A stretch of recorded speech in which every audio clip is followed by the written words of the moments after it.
Dans l'épisode de Demain nous appartient du lundi 9 mai 2022, Roxane, Raphaël Volkov, et Nordine, Youssef Agal, sont de retour de Barcelone et Sarah, Camille Genot, se met aux petits soins pour sa femme.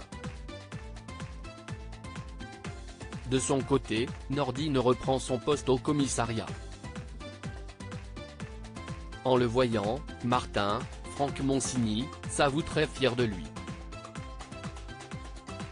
Plus il apprend à le connaître, plus il se rend compte que son fils est quelqu'un de bien et de très mature.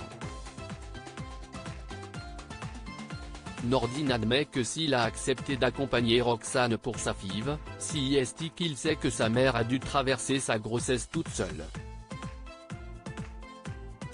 Martin regrette de ne pas avoir été là pour cette dernière, mais pour Nordine, si est du passé. Ils peuvent désormais se rattraper. En arrivant au poste, Sarah raconte à Aurore, Julie Desbazac, que les médecins sont parvenus à extraire 10 ovocytes. Seuls 2 ont pris, mais ceux-ci ont été implantés et Sarah est certaine que Roxane va tomber enceinte.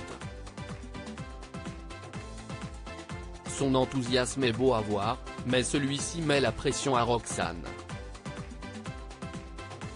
Le couple se met d'accord pour ne plus parler de la FIV pendant une semaine.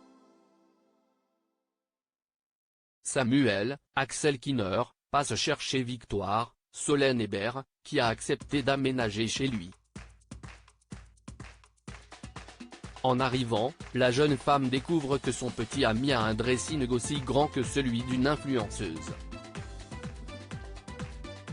Elle n'a donc d'autre choix que de ranger ses affaires dans la chambre d'Amis, où elle y trouve un sextoy en forme de canard. Amusée, elle garde le silence et attend d'être dans le bain avec Samuel pour le taquiner à ce sujet. Au spoon, Louise, Alexandra Naoum, est bouleversée par la tentative de meurtre sur Chloé. Dans de telles circonstances, elle n'est plus certaine de vouloir maintenir le mariage. En entendant que Louise et Bart envisagent de reporter leur union, Vanessa, Victoire d'Auxerre, s'en mêle. Pour elle, il est très important de continuer à vivre, même dans cette situation. Néanmoins, elle sait que la décision finale revient à Bart et Louise. Chloé sert d'appât à la police. Les analyses toxicologues du vin que s'apprêtait à boire Chloé, Ingrid Chauvin, indiquent que celui-ci était empoisonné à la digitaline. Si Chloé n'avait pas appelé Alexandre Brasseur, elle serait morte en quelques secondes. Chloé affirme ne rien avoir entendu d'étrange en rentrant chez elle, mais le rapport de police scientifique est formel, le tueur à la rose au tigre se trouvait dans la véranda lorsque Chloé est entrée. Non seulement il a laissé des empreintes inexploitables, mais il a également semé une rose sur son passage. Pour coincer Mercier, le procureur Perrault, Xavier Delugue, propose de se servir de Chloé comme appât.